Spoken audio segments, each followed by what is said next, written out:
am ready! GMA Weather, serbisyong totoo ng GMA News. Mga kapuso, unti-unti nang humihina ang hanging habagat at sa wind forecast nga ng Metro Weather, yung kulay pula, yan po yung malakas na hanging habagat. Ngayong araw na ito, ramdam na ramdam pa rin yan din sa may kanlurang bahagi ng Luzon. Pero unti-unti sa mga susunod na araw, makikita nyo, humihina na yung hanging habagat na siyang magiging dahilan upang bumaba na rin yung chance ng mga pag-ulan. Pinasusungit pa rin po ng habagat, malakas pa rin ang mga oras na ito, ang karagatang sakop ng northern at western seaboard ng northern Luzon. Ayon sa Pag-asa, peligroso pa rin maglayag ang mga maliliit na sasakyang pandagat. Ang inaasahang ulan ngayong Lunes, maulan dyan sa may western section ng Luzon o Ilocos Region, Bataan, Zambales.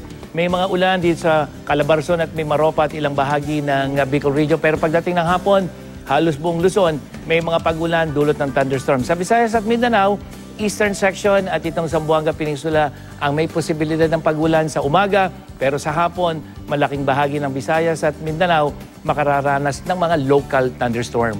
At dito sa Metro Manila, mataas pa rin ang tsansa ng ulan mula Lunes, Martes, pero pagdating po ng Miyerkules hanggang sa araw ng Biyernes, dahil nga sa paghina ng hanging habagat, asahan nyo na rin ang unti-unting paghina ng pag-ulan.